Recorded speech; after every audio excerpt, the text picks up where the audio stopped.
저희 부모님은 이제 제주영락교회에서 이제 안수 집사님으로 은퇴하시고 어머니는 이제 권사님으로 은퇴를 하셨던데요. 이제 아들만 5인 집안에서 막내로 이렇게 태어났습니다. 모태신앙으로 태어나게 된 거죠. 뭐 어렸을 때부터 뭐 그냥 기독교적인 그런 분위기 속에 저희 부모님은 저희 가정은 굉장히 가난했고 저희 아버지는 이제 제주도가 이제 돌이 많기 때문에 늘 돌 깨는 석공의 일을 평생을 하셨고 어머니는 이제 제주도 동문 재래시장의 노상에서 이제 빨간 그 다라이라고 했죠. 그 위에다가 동태를 몇 개 올려놓고서 지나가는 사람들에게 동태를 파는 생선을 그렇게 장사하시면서 이제 아들 5을 키우셨어요. 제가 이제 그 중에서 막내입니다. 고등학교 2학년 겨울 때에 제주도에 이제 그 YM이죠. 예수연구단 그 아울리치를 오신 분들이 저희 그 영락교회에서 이제 하나의 어떤 그 베이스 캠프와 같은 그렇게 하고 또 우리 교회 그 당시에 지금 무학교회 원로 목사님이신 김창근 목사님께서 이제 그때 영락교회 담임이셨는데 그분들이 제주도에 굉장한 성령의 바람을 많이 일으키셨어요. 교회를 연합하고 그때 이제 제가 고등학교 2학년 시기였는데 이제 그 겨울 캠프에 참여했다가 뜨거운 불을 경험하게 됐습니다. 소위 완전히 저희 삶이 뒤집어지고 그러니까 그 이후로부터 저희 삶이 정말 많이 완전히 바뀌었어요. 예, 늘 교회 중심으로 살았지만 그냥 늘 그냥 당연한 신앙으로 살았던 저에게 복음이 기쁨이 됐고 천국이 믿어지고 복음을 전하여야 되는 그런 강한 충동 속에 그렇게 정신없이 정말 복음을 전하는 삶을 살면서 신학을 꿈꾸게 됐고요. 예, 삼수 끝에 저는 이렇게 서울 장로회 신학대학교를 이제 경기도 광주에 있는 신학교를 입학을 했고 서울의 영암교회라는 고려대 근처에 있는 교회에서 그때 담임 목사님이 누구? 그때는 서정호 목사님이십니다. 예예. 거기 예전에는 이몽 목사님 총회장도 하셨던 서정호 목사님이 담임 목사님으로 계셨을 때 동기십니다. 아 그러시군요. 예예. 제가 그 교회에서 9년 있었습니다. 아 그러시죠. 예, 제가 이제 그 교회를 들어가게 된 것도 이제 IBF 선배 간사님의 어떤 그 추천에 의해서 거기에 들어갔다가 이제 거기에서 목사 안수도 받고 목회에 대한 많은 기본기를 사실은 닦았죠. 그래서 청년 사역만 하다가 이제 장년 사역에 대한 것들에 대해서 9년 동안을 사역을 했었고요. 그리고 나서 이제 저 자신이 말씀에 대한 좀 목마름이 있어서 에스라 성경대학원 대학교를 이제 입학을 하면서 전임 사역을 내려놓고 그리고 이제 그 학교에서 이제 공부를 하는 중에 주말에는 교회 사역을 해야 되니까 그러면서 오게 된 교회가 바로 이 교회에 여기에 제가 이제 2009년도에 청년 파트 사역으로 왔었습니다. 그러니까 이제 에스라 성경대학원에 이제 거기는 이제 기숙을 하면서 공부를 해야 되기 때문에 전임 사역을 못 합니다. 그래서 이제 영암교회 사역을 내려놨고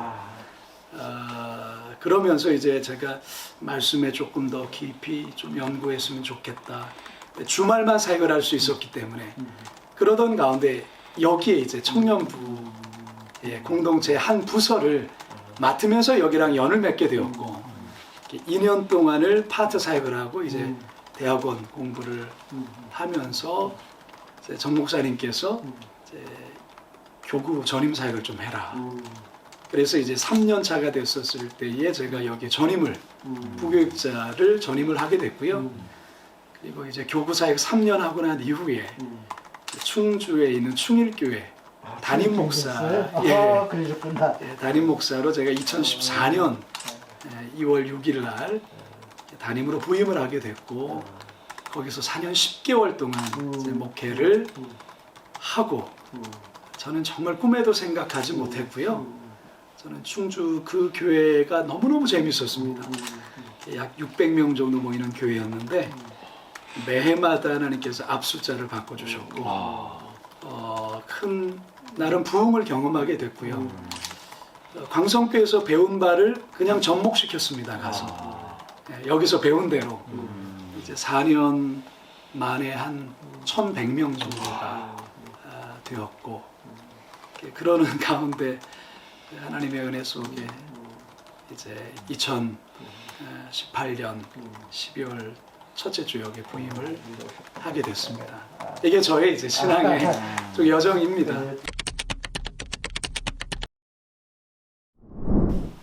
먼저는 이제 목회자가 철저히 죽어야 또 기존 그 교회에 이제 어찌 보면은 구습처럼 내려왔던 것들을 끊임없이 개혁하는 그러면서 사회에 볼이 되고 또 이웃을 섬기고 또 교회는 계속해서 개혁하는 이 큰 거를 저는 곁에서 이렇게 보게 되었어요. 그래서 저희 마음에 또 교회는 끊임없이 개혁을 해야만 계속해서 맑은 물이 부어지고 그 개혁의 시작은 목회자 자신이다 라는 부분에 대해서 제가 정 목사님 통해서 배웠고요. 또 이전 교회 이제 서정호 목사님을 통해서는 완전히 다르죠. 여기는 정 목사님이 개척을 했고 개혁하는 교회라는 큰 그림 속에 성장시켰다고 한다면 전에 있던 목사님 서정호 목사님 같은 경우는 이제 전통적인 교회의 다양한 사역들을 통해서 어떻게 하면 성도들을 훈련하고 또 그리스도의 장성한 분량까지 잘하게 하는지. 그래서 저는 충주에 갔었을 때 이 두 가지를 좋은 점을 사실은 왜냐하면 충주가 전통교회이고 지방교회이기 때문에 여기 있는 그대로 했다가는 사실은 어렵지 않습니까? 근데 이제 정 목사님에게 배운 그 정신은 저에게 이제 가슴에 새기고 또 그리고 사역의 모양들은 또 이제 전통교회에 또 맞게끔에 또 한 것을 통해서 나름의 어떤 좋은 부흥을 경험하게 되었는데요. 지금 또한 마찬가지입니다. 여기 와서는 정 목사님께서 개혁하는 교회로 개혁하는 모델 교회로 세운 이 부분에 대해서는 여전히 저희 마음 가운데도 있고요. 그래서 아사교회생이라는 그런 교회 큰 모토, 목사님의 목회적인 큰 기반, 이 부분 속에 저는 또 한 가지는 이제 제가 지금까지 거쳐왔던 이제 학생 선교단체라든지 부분을 볼 때에 피 묻은 복음에 대한 이렇게 복음을 살아내는 삶, 이것이 이제 저 자신이어야 되고 어떻게든 성도들에게 피 묻은 복음을 알게 하고 살아나게 하는 그런 부분들이 저에게는 하나의 어떤 목회적인 하나의 기반, 철학으로 이렇게 자리하고 있다라고 말씀을 드릴 수 있을 것 같습니다. 처음 뭐 다른 분들은 뭐 6.25 때도 교회가 열렸는데 코로나 때문에 교회를 올 수 없다라는 그 자체가 성도들에게는 너무 큰 충격이고 혼란이었어요. 지금이야 사실 이제 1년 동안 적응하면서의 변화였지만 아까도 말씀드렸던 것처럼 저 같은 경우는 위임을 받고 3개월 만에 이게 터져버린 거였어요. 그러니까 작년 사순절 시작할 때에 저희 교회가 이제 셧다운을 했거든요. 그렇게 이제 결정을 했는데 그 다음은 어떻게 할지는 모르겠는 거예요. 그 다음을 이건 뭐 저도 충격이고 성도들도 뭐 어떻게 해야 될지를 모르는. 근데 참 하나님은 놀라우신 분 같아요. 어떤 부분이냐면 저희가 이제 제가 위임을 받고 송구영신 예배 때에 작년에 우리 교회가 목회적인 중점 사항으로 하나를 이렇게 선언한 것이 가정 예배였습니다. 전교인 가정 예배, 원텐텐 가정 예배라는 하나의 어떤 그 프로그램을 갖고서 원텐텐이라면 무엇이냐면 이렇게 성도들이 가정 예배를 아이들끼리 같이 다 전교를 하기 힘든 거는 애들이 시간도 없고 바쁘고 또 너무 어떻게 해야 될지도 모르고 또 시간 너무 길면 안 하고 막 이런 부분들이어서 일주일에 한 번 밤 10시에 10분 예배 드리기 운동이 원텐텐이었어요.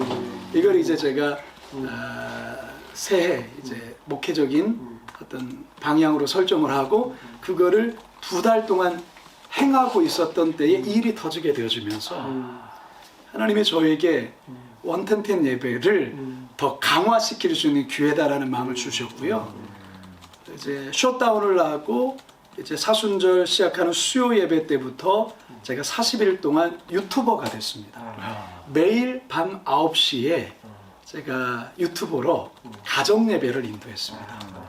예, 그래서 양복 벗어 던지고 니트 입고 제가 찬양 사역을 했었기 때문에 제가 찬양 인도하고 그리고 한 10분 메시지 전하고 또 자녀들 머리에 손 얹고 안수기도 하고 축복하는 이거를 이제 하나님 지혜를 주셔서 이거를 시행하면서 이게 저희 교회에서는 아주 큰 그러니까 코로나를 극복할 수 있는 아주 큰 디딤돌이 되었습니다. 그리고 오히려 제가 성도들하고 굉장히 친밀해질 수 있는 시간이 되었고요. 저희는 엄청난 일이 있었습니다. 40일 동안을 이걸 했거든요. 그래서 이게 이제 저희가 그 코로나를 극복할 수 있는 아주 큰 그래서 올해는 이제 그 원텐텐 예배 업그레이드 버전으로 저희 교회가 이제 목표를 하는 게 이제 코로나 시대에 살 수 있는 몇 가지 길들이 있는데 그 중에 하나는 가정 예배를 살려야 됩니다. 그래서 저희 교회가 가정 예배가 굉장히 이제 활성화되어져서 이 가정 예배에 대한 계속된 이제 운동본부가 저희가 차려져 있고요. 완텐된 가정 예배 운동본부. 그래서 이제 이런 어떤 가정 예배 사역들이 오히려 활성화되어지는 코로나가 저희들에게 준 큰 선물이었습니다. 오히려 감사한 거는 저희는 재정이 줄지가 않았습니다.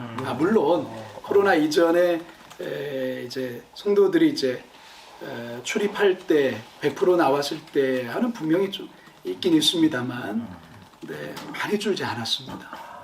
그래서 그런 부분들이 그런 어떤 40일 동안의 그런 어떤 원텐텐 예배와 성도들하고의 계속된 비록 교회는 나오지는 못했지만 그런 다양한 미디어를 통해서의 접촉을 통해서 이분들이 누수되는 경우들이 별로 없었다라는 거죠. 그리고 뭐 이왕 나온 김에 말씀을 드리자면 정 목사님께서 늘 이제 사회 어떤 구원 또 이렇게 약자들에 대한 복지 사역들을 굉장히 크게 활발히 했었는데 오히려 이번 코로나 때에 이 사역을 더 굉장히 크게 할 수 있었던 계기가 되었습니다.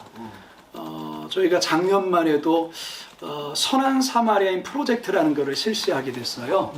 그러니까 코로나 때에 코로나로 인해서 어려운 성도들, 또 자영업자들, 개척하는 교회들, 그리고 이 지역들. 그래서 작년 맥주감사주일 헌금 전액을 저희가 이제 코로나로 인해서 어려운 성도들 그리고 우리 자영업 하시는 성도들에게 약 1억 가까이를 이렇게 교구마다 이렇게 확인해서 그런 일도 한번 했었고요. 또 뭐 이제 고양시, 파주시 뭐 마스크 뭐 또 재정 또 그리고 작년 12월 크리스마스 때는 우리 노회의 80개 교회 그리고 우리 교단과 상관없는 이 지역의 작은 교회 20교회 한 교회당 100만 원씩 해서 1억을 이렇게 코로나로 인한 어려운 교회들 월세 지원하는 그런 일들을 했고요. 이런 어떤 또 코로나로 인해서의 어떤 어려운 이웃들, 성도들을 돌보는 사역들이 있다 보니까 성도들은 굉장히 그 자부심을 많이 갖더라고요. 우리 교회가 이런 코로나의 어려운 때에 오히려 이런 사역들, 가정 예배나 또 이런 어려운 이웃들에 대한 부분들을 해서 그래서 재정이 줄지 않는 것 같아요. 저는 하나 확신하는 것은 뭐냐면 그런 얘기 있지 않습니까? 변하는 세상 속에 변치 않은 복음. 그러니까 당연히 교회의 옷은 분명히 시대의 변화에 따라서 갈아입어야 됩니다. 그러니까 예전에 좋았는데 왜 계속하지 않느냐? 이거는 통하지가 않습니다. 지금 우리 자녀들의 세대의 이 변화는요. 이거는 정말 우리가 상상을 초월하는 어떤 변화. 최근에는 이제 이제 가상 세계 속에서의 우리 아이들의 세대는 가상 세계 속에서의 교회를 지금 그들에게는 점점 친숙한 것으로 다가오고 있는 거예요. 우리는 얼마 전까지만 해도 교회 안 나오는 게 그게 과연 맞느냐? 이런 어떤 부분으로 그거 갖고 싸웠잖아요. 그것과 맞지 않느냐? 지금 우리는 그것에 대해서 지금은 이제는 논할 때가 지났잖아요. 그러니까 그만큼 지금 시대가 이 1년 사이에 정말 빠르게 변했고, 한번 생각해 보세요. 만약에 지금도 작년 이맘때처럼 아니 교회에서 드리지 않은 예배가 예배냐라는 말을 하는 게 지금 맞지 않잖아요. 네. 그런 어떤 부분 속에서 지금 빠르게 변화되는 부분에 대해서는 반드시 교회가 여기에 대해서 연구하고 준비해야 됩니다. 그것이 안 되어진다면 분명히 교회는 도태될 수밖에 없습니다. 그런데 이것보다 더 중요한 것이 있습니다. 저는 본질을 놓치면서 시대의 변화에 대해서만 민감하면 정체성을 교회는 잃어버립니다. 그래서 저는 목회자들이 정말로 많이 변화하는 세상에서 변해야 된다. 맞는 말이지만 틀린 말이에요. 먼저 변치 않은 복음에 대한 분명한 자신 안의 확신과 성도들에게 아무리 세상이 변해도 복음은 변치 않은 것에 대한 분명한 교육과 확신과 흔들리지 않은 복음에 대한 분명한 토대 위에 서게 해야 되고요. 그 위에 이런 변화된 세상들에 대해서 교회가 다양한 색깔과 다양한 옷을 입을 수 있는 탄력 있게 행할 수 있는 시스템을 구축을 해야 된다는 것이죠. 그래서 저희 교회 같은 경우는 한 예를 들자면 코로나가 아까 전에 터졌었을 때 저희가 제일 먼저 했던 것은 저희들 의사들을 중심으로 코로나 대응팀을 만들었습니다. TF팀을. 성도들은 우왕좌왕하니까요. 근데 이제 어쨌든 여기에 전문가들을 구성으로 해서 이들에게 역할을 맡긴 거죠. 지금 사회에 또 이제 전문가 입장에서 방역적인, 질병적인, 의학적인 입장에서의 어떤 부분에 대한 것들을 자료를 계속해서 준비하고 거기에 대한 내용을 토대로 목회적인 부분을 어떻게 조율해 갈 것인가 라는 부분에 대한 이 시스템을 구축을 했습니다. 그리고 아까 미디어와 관련되어서의 이런 변화된 부분에 대해서 이것에 대한 끊임없는 어떤 대안책, 지금 사회의 어떤 변화에 대해서의 교회가, 그러나 거기에서 이제 목회자인 저는 금요 기도를 강조했고요. 기도하지 않으면, 그리고 끊임없이 성경을 읽고 성경을 쓰는 이 본질적인 부분에 대해서 이 부분은 이것보다 더 강조했습니다.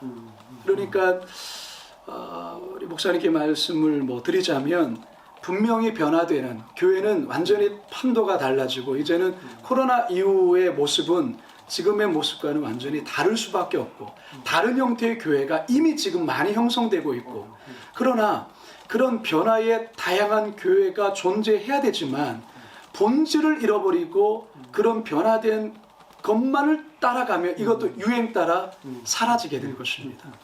그 부분에 대해서 교회가 이 두 가지를 잘 놓치지 말아야 되는 것 아닌가 생각합니다. 정 목사님께서 개척을 하시고 이 교회를 개혁하는 교회, 건강한 교회로 세우셨고 제가 이기광성교회 담임으로 왔습니다. 와서 보니까 젊은 세대를 키우지 않으면 이 교회는 정 목사님 때는 아주 건강한 교회였지만 이게 과연 10년 후에 지속될까에 대해서는 물음표가 있을 수밖에. 이거는 우리 교회만이 아니라 전 한국 교회의 시대가 많이 바뀌었기 때문에, 그래서 저의 비전은 젊은 세대를 키우는 부분이 있습니다. 그 젊은 세대라 함은 먼저는 이제 청년들과 그리고 신혼 가정 세대와 그리고 결혼을 한 30대와 40대 초반, 이들을 저는 키워내려고 합니다. 그래서 올해 이제 공동체를 만들었습니다. 얼마 전에 우리 교회가 교회에서 대부분 그 주로 사역하시는 연령대가 50대 후반대입니다. 50대 후반. 이분들이 10년 후면은 벌써 70대로 되어지는데 지금의 30대 후반과 40대 초반이 10년 후면 지금 중점적으로 하는 세대가 되는 거예요. 근데 그들을 준비되지 않으면 그들이 그 나이가 됐다고 해서 교회에 헌신하지 않겠더라고요. 그래서 그들을 지금 젊은 가정부라는 공동체를 지난주에 발대식을 올렸습니다. 줌으로. 그래서 그들을 1년 동안 잘 준비해서 내년도부터는 그들을 모아서 저희가 사부 예배를 젊은 층의 예배로 해서 그들을 잘 양육해서 저는 저에게 주신 비전은 정 목사님과 이제 제가 끝나서 이제 3대의 목사님이 누구가 오실지 모르겠지만 그 가교의 역할이 아닌가. 그래서 이 젊은 세대를 잘 키워내서 저 때의 열매를 보지는 못할 것 같고요. 저는 정 목사님께 받았던 그들을 잘 준비시켜서 저 후대에 오시는 분 때에 아주 큰 부흥의 세대를 준비하는 그게 저에게는 하나님 주신 또 이기의 광성교회 하나님 불러주신 하나의 뜻이 아닐까. 그게 저의 비전이고요. 그래서 정 목사님의 사역을 잘 이어가는 것과 더불어서 젊은 세대를 잘 준비하고 그래서 다음 세대를 더 부흥하는 교회, 건강한 교회, 지금의 광성교회의 이 아름다움을 잘 이어갈 수 있는 그런 교회로 만드는 게 저희 비전입니다. 그리고 정 목사님이 아름답게 은퇴하신 것처럼 저 또한도 이제 10여 년 좀 지났을 때 그런 모습으로 아름답게 은퇴하는 것 이런 마음을 갖고 있습니다.